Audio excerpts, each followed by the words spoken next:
Hello, and welcome to today's episode of Saddest Night Out.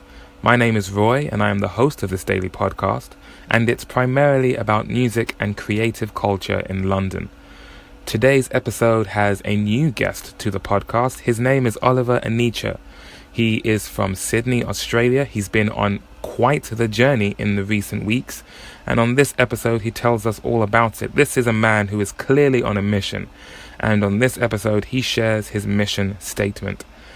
And I think you'll be able to notice there's a slightly different atmosphere to this episode than other episodes that I've recorded at open mic nights. For starters, we were in a much quieter room than we normally are in, and I think you can tell from my tone of voice that things are a lot more mellow than they normally are. So this is me talking to Oliver Anicca, and I'll catch up with you a bit more afterwards. Enjoy.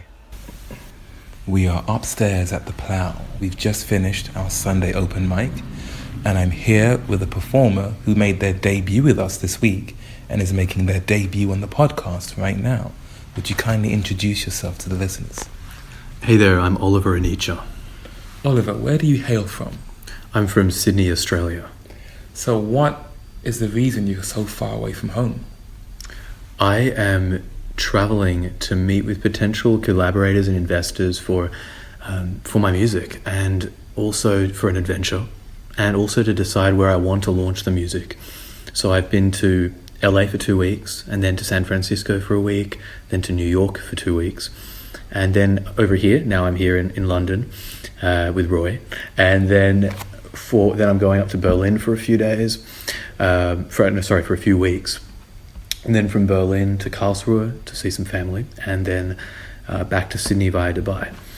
And it's been quite an epic adventure so far, and I'm really excited about this part of the process where I am building up to the launch of the music, where the music's done, the photo shoot's done, everything's kind of ready, but it's still hidden from the public eye. Yeah.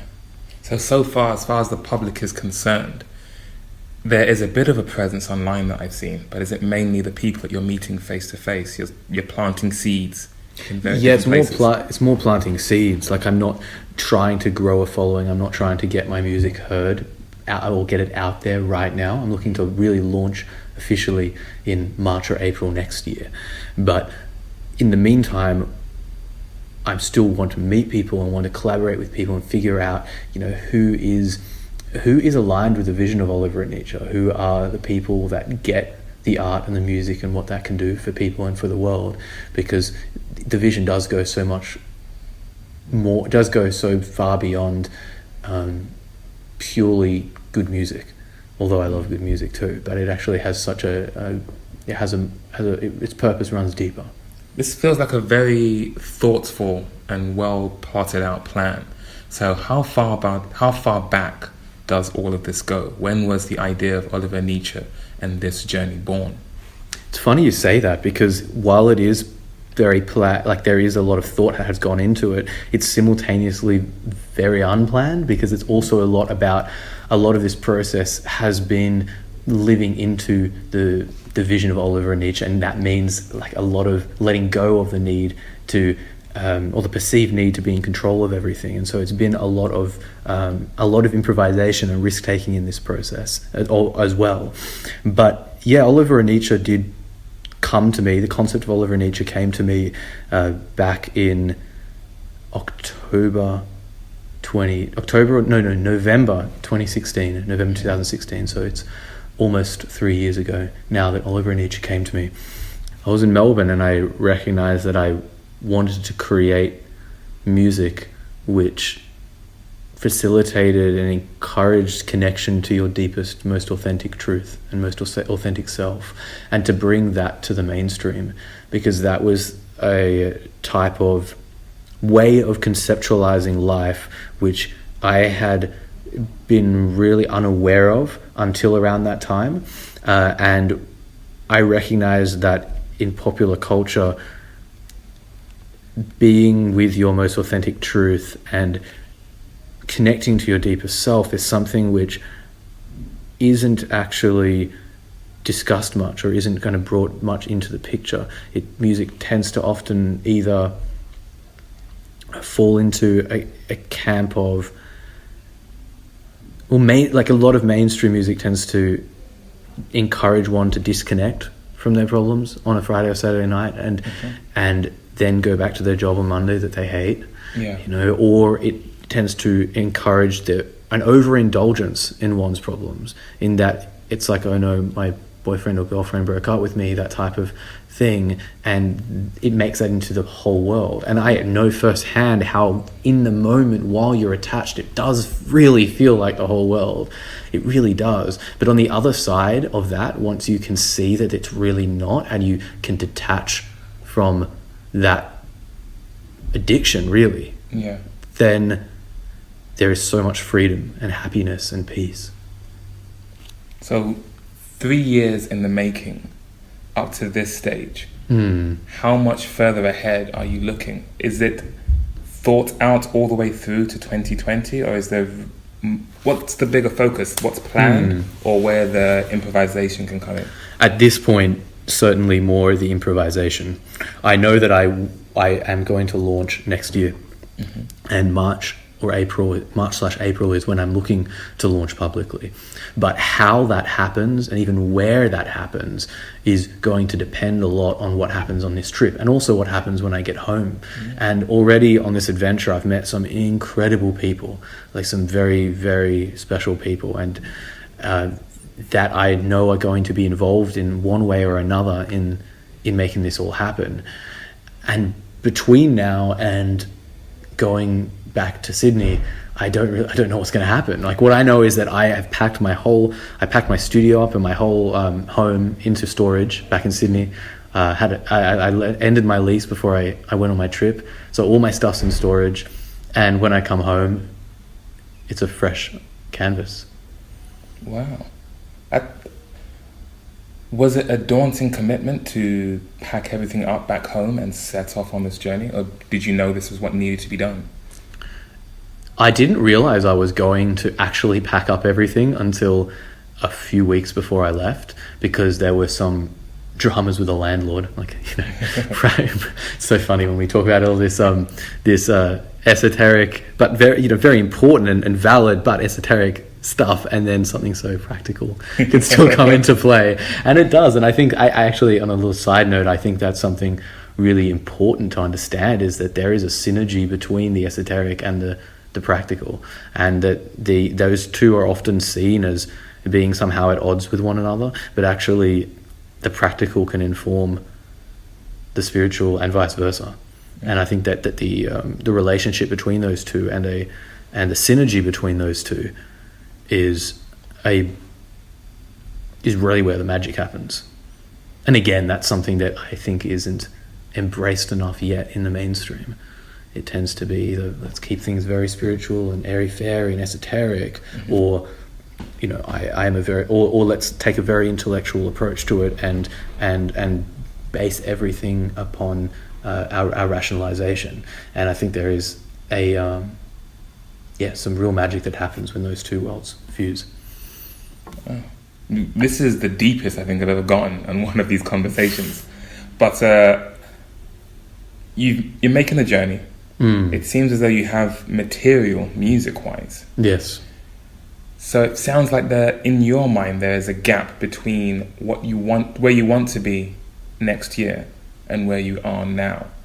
Do you know specifically what it is you're looking for? Like, is there a list of boxes to tick before you're ready, or is it more instinctive what it is that you're searching for?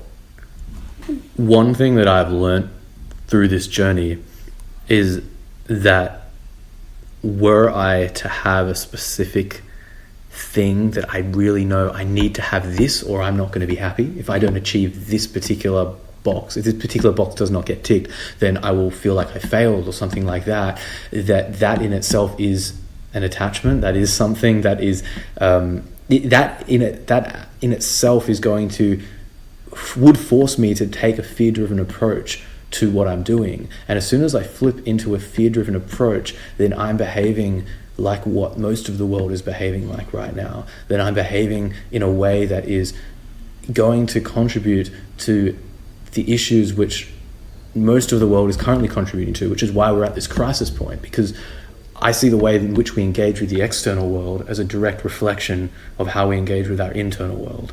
See, we often think that action is most important. That's something very valued, particularly in Western society.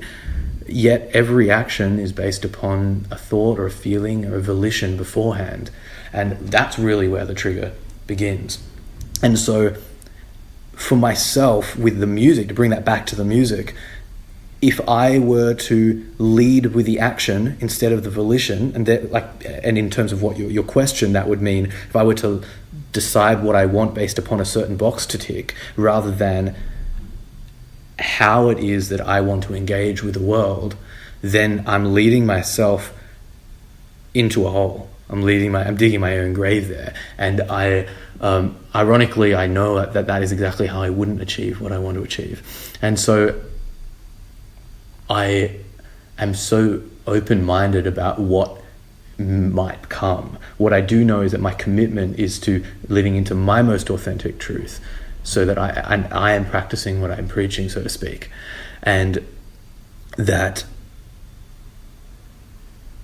the music, and that I have my full commitment to the music being out there and being heard by people and being able to touch people's lives, which I believe it has the potential to do, and that it will help people help you go on wherever you are on your own personal hero's journey to living into your most authentic truth, so that your internal world can be the happiest it can be, which in turn is going to then reflect so beautifully on the external world, and through that we're going to be able to alleviate so many issues such as climate change and sweatshop labor and unethical factory farming and all the other things you can think of. While it appears to be very action driven and external driven, it actually is the result of very large powers, but also very individual powers, and so I have a 100% commitment and responsibility towards the music getting the exposure that it deserves, and being able to shift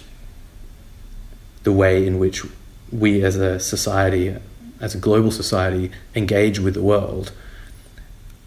But that can't be summed up in a box tick by March next year. You've given us a lot to think about, and you've made it very clear next year is when there'll be a more established launch of all that Oliver Anicca is. In the meantime, do you want people to follow along on this journey with you, or are you happier to remain a little off the beaten path until you're ready to really present it to the world? If somebody has come across this podcast and they feel inspired by what I've been speaking about, what we've been speaking about today, then I absolutely love to connect with them. So yes, of course they can find me. Yeah, that would be fine. It's not like I'm trying to actively hide it, or that I'm like, no, it's top secret or something like that. It's more that when you launch within, and you understand this, having a music industry background, and I have been in the industry for a while doing different things that in another life, so to speak, that you want to launch with a bang, and momentum is really, really important. And so if I were to try to make this a big public thing right now without having the proper preparation in place, then you wouldn't get that kind of momentum that really gives something power, especially because I'm not utilizing a big budgets or major labels or things like that. I'm taking, at this point in time anyhow, a very independent approach, although I'm very open-minded to how that may change one way or another, so long as it does not compromise on the meaning and message and purpose of the art. So if somebody does want to find me, I'd love to connect with you, because I have no doubt that there's a reason that you're being guided to connect with me if you are. So Oliver Anicca, Oliver Anicca. Oliver, thank you so much for your time. And I'll be keeping a keen eye on the rest of your journey. Until our paths cross again, thank you very much. You're welcome. Thank you, Roy. And that was that. Thank you very much, Oliver, for your time. I wasn't kidding when I said it was a bit mellow. Did you feel it? Did you feel time somewhat slow down as you were listening? It just felt very intense, that whole conversation. And it was quite interesting how it came to be. So Oliver first performed at one of my open mics on Thursday, 25th of July, 2019. It was at the Nelsons in Hoxton, the day after my birthday, on what was, to date, the hottest day of the year in London. We had a good time at that open mic. I did a Radiohead cover. He also did a Radiohead cover. He was a really good performer. And I mentioned repeatedly during that night that I had the podcast, etc., etc. He expressed interest in being on it. And he said he'd come back to the open mic on Sunday, which is where this was recorded. Before we started talking, Oliver took a moment just to prepare himself for the conversation. And when he was ready, the room felt very quiet and very still, and we began our conversation. And just as I'd pressed record and we started talking, one of my friends, Anna, came into the room and somewhat yelled, "Oh, there you are!" And we laughed through it, but we had to tell her we're recording right now, so she apologized and was a bit quieter. But then in the background, the people who were working at the Plough were talking noisily between themselves. This was after the open mic. The pub was pretty much empty except for us. And I think they were just in the process of closing down, and they were just talking between themselves. But again, it was quite loud for our recording. So for what I think is the first time I've ever done this, we stopped our conversation and said, let's start again somewhere else where it's a bit quieter, because this is a little too loud for this podcast. So we moved upstairs, which was a completely different atmosphere. Hence the start of this conversation. I think I sound like I'm sedated, because I'm so deep and calm in the way I'm talking. I'm upstairs at the Plough. But that was the atmosphere in that room, and that was why the conversation could go the way that it did. And I'm really grateful to Oliver for his time and for how much he was willing to give of himself in this conversation. Because, as I said, it went a little deeper than just the logistical type of conversation I tend to have at these open mic episodes. There was a lot of philosophy that I think was espoused in this conversation, and I really appreciated it. So thank you very much, Oliver. Best of luck on all your travels. I hope you get back home safely. Sounds like you're going quite a few places before you get back home. And I look forward to catching up with you in the future and hearing how all of these travels went and what you have next in store for us. Otherwise, I think I might put up another episode today, another Monday catch-up. I've got my show tomorrow, 30th of July at Road Trip and the Workshop, and I'm really excited with how many people just might attend. I look forward to talking to you after the show to let you know how it all went. But for me, for now, thank you all very much for listening. Thank you once again to Oliver. I'll catch you all on the next episode. Take care.